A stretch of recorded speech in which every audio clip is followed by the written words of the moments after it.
Eu prometi e tô cumprindo. Hoje tem Câmera Bi e a nossa Abelinha estava lá entrevistando uma das pessoas mais solicitadas por vocês aí de casa. Só para você ter uma ideia, chegou pedido até do exterior, gente. Pois é, ela mesma, a Eishla. A Câmera Bi conversou com a Eishla, que contou muita coisa interessante sobre a vida dela. Vamos dar uma olhada? Solta aí. Mas, gente, eu tô ouvindo um zum, zum, zum aqui, tem alguma coisa me perturbando. O que é isso que tá acontecendo? Eu não acredito. É você, Câmera Bi? Olha, você me pegou aqui em Belo Horizonte, na sua terra, é? Poxa, então vou te perdoar porque eu tô na sua terra, tá? Mas foi bom você ter chegado, porque eu tenho um monte de coisa assim, ó, pra conversar com você. Tô aqui em Belo Horizonte, dando esse passeio gostoso, comendo essa comidinha mineira. E a gente pode aproveitar tomando cafezinho, bebendo essa aguinha fresquinha, para conversar sobre as novidades que envolvem o meu ministério. O que você acha disso, hein? Fica aqui comigo, não sai não. O que queres da minha casa? Então eu vou te contar um pouquinho da minha vida. Como é que tudo começou? Eu nasci em Fortaleza e tive o primeiro contato com a música através dos meus pais. Minha mãe era cantora, ela também chegou a gravar alguns vinis, aquele bolachão, lembra? E o meu pai era evangelista, pregava a palavra. Nós morávamos lá em Fortaleza, onde eu nasci, e ele fazia campanhas evangelísticas no interior do sertão, e eu era carregada junto com eles. Cantava nas igrejas, né? Ele já me colocava nos púlpitos. Desde criança eu tive esse contato com a igreja. No meu começo foi muito assim, me apaixonei pela música na igreja. Fiz parte dos corais infantis, cantei num conjunto infantil com mais de 100 crianças, eu era solista desse conjunto, cheguei a gravar até programa de televisão. É uma pena que eu não tenho isso documentado, mas é uma experiência muito linda na minha vida. E depois, na adolescência, cantei no grupo de adolescentes.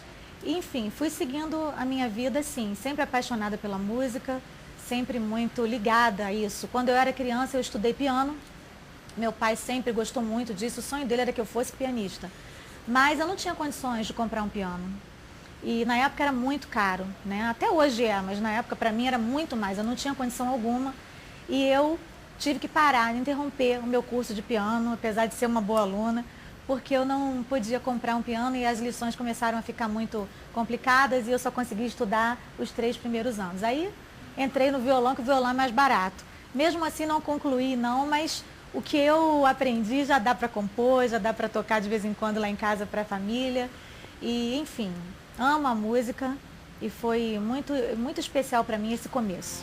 Vou te buscar, vou te adorar. Nós mudamos para o Rio de Janeiro, eu tinha 5 anos de idade, 5 para 6 anos. Foi no ano de 1978. E minha mãe tinha acabado de ter uma doença muito séria. Ela tinha tido uma infecção generalizada e tinha ficado 1 ano internada no hospital, tinha sido desenganada várias vezes pelos médicos e viveu um milagre atrás do outro. Nesse período, meu pai ficou desempregado, porque ele teve que ficar 24 horas à disposição dela, cuidou dela. Ela ficou em coma 28 dias, ela ficou engessada durante 40 dias, de cima até a ponta do pé. E teve osteomielite, teve água na pleura, enfim, teve uma série de coisas. Depois eu volto aqui para contar o testemunho da minha mãe, não dá para contar agora, tá? Mas por conta disso, a nossa família viveu uma crise muito grande, financeira, e nós tivemos que procurar outro meio de viver. Depois que a minha mãe viveu o milagre da cura, né, que essa é a melhor parte, minha mãe foi curada, restabelecida, e hoje ela está aí, graças a Deus, me criou, ainda está aí curtindo os netos. Nós tivemos que mudar para o Rio de Janeiro. Depois que ela ficou curada, ela ainda teve a Lislane, gente, para poder comprovar que o milagre foi completo. Né? A Lislane, que já teve aqui em Belo Horizonte também, que ama essa cidade maravilhosa. E nós mudamos para o Rio de Janeiro por causa disso. Mas foi uma bênção. Deus realmente deu essa direção para o meu pai, né, que é um pastor, que é um homem de Deus. E ele entendeu que aquilo que Deus tinha para fazer na nossa vida não era lá em Fortaleza, na minha terra. E depois nós voltaríamos lá, né, para realizar grandes coisas em nome do Senhor Jesus.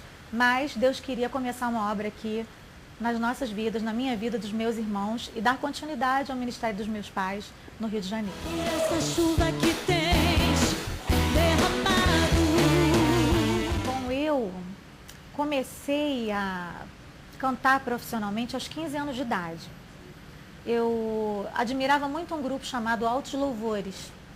Naquela época cantavam nesse grupo Sérgio Lopes, Alé Mendonça. Era um grupo, assim, maravilhoso, que eu admirava muito, e ainda é até hoje, né? O Altos Louvores ainda está aí. Naquela época era, assim, algo que eu ouvia muito. E eles foram na minha igreja cantar numa ocasião, que era a Assembleia de Deus de Cordovil, e o líder do grupo, Edivaldo Novaes, me viu solando no grupo. Tá vendo como é bom a gente fazer parte de um grupo da igreja, participar ativamente do Ministério de Louvor? Enfim, a igreja sempre é um celeiro, né? E eu estava lá cantando e ele viu, no fim do culto, me procurou. E ele disse que estava precisando de uma pessoa para substituir uma outra moça que estava casando, que não estava mais podendo se dedicar ao grupo como eles precisavam. E me convidou para fazer parte do Grupo Altos Louvores. Foi uma bênção para mim. Foi a minha primeira experiência com estúdio, com gravação. Eu nunca tinha sabido o que era entrar dentro de um estúdio, né, gravar um disco. E ali eu pude aprender tudo com eles. Foi maravilhoso, porque eu era uma pessoa extremamente tímida, tinha muita dificuldade de estar à frente do público sozinha. Eu gostava muito de estar em grupo, em coral, mas sozinha eu tremia, me escondia atrás da Léa Mendonça. Mas ali eu pude aprender, eu pude ter a minha primeira escola, né, na área profissional. Depois que eu cumpri ali mais ou menos uns 7 anos do Grupo Altos Louvores, surgiu a oportunidade de gravar um CD solo. E aí eu me casei, foi tudo junto, e acabei dizendo tchau para o Altos Louvores com muita saudade, com muito pesar no meu coração, porque foi um grupo que realmente marcou a minha vida e até hoje me deixa muita saudade. O meu milagre ele vai realizar. Sobre a minha primeira oportunidade como cantora solo, surgiu logo depois que eu me casei. Eu sou casada com o Odilon, que é um pastor, casei em 1995, na época ele não era pastor ainda. E o grupo Voices surgiu ao mesmo tempo. Eu fui convidada para gravar e ao mesmo tempo o Voices apareceu na minha vida.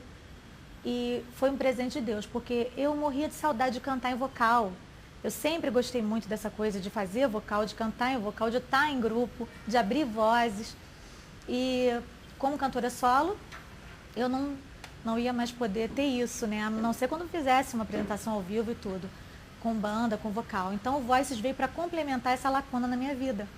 E eu fiquei super feliz, principalmente porque são amigas muito queridas. O Voices começou eu, Fernanda Brum e Marina de Oliveira.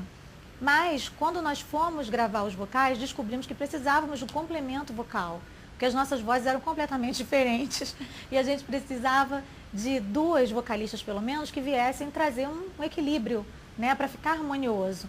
E eu indiquei a Josiane, que é a minha amiga de infância, os pais dela já eram amigos dos meus pais, que também cantou no Altos Louvores, pegou um finalzinho junto comigo, e a Lislane, que é minha irmã, né, que também participou do Grupo Altos Louvores comigo, estava todo mundo ali na mesma panelinha. E em comunhão, e todo mundo já sabendo o que a outra gostava, né? É muito importante isso num grupo, a gente saber identificar o que a outra sente no olhar. E quando nós gravamos, deu tão certo que foi sugerido que o Voices continuasse com o quinteto. Não ia ser mais o trio, e acabou dando certo, e hoje elas também são cantoras. De vez em quando eles confundem a gente, não sabem quem é a Josiane, quem é a Lislane, quem é a Exla. Eu pareço muito com a minha irmã. E a Josiane também parece que foi feita assim de uma forma parecida. Mas nós somos muito amigas, somos muito cúmplices uma da outra. Eu, Josiane e Lislane fazemos parte da mesma igreja. Eu e Fernanda temos um ministério também juntas como o CD Amigas. Já gravamos o 1 e o 2, um CD que fala sobre amizade, comunhão. Enfim, esse ministério se multiplicou de uma forma tão tremenda que a gente acabou frutificando aí para outros lados. Mas depois a gente conseguiu, né, levar tudo junto. Carreira solo, Voices, amigas, e estamos aí até hoje. Espírito Santo de Deus, seja bem-vindo nessa noite.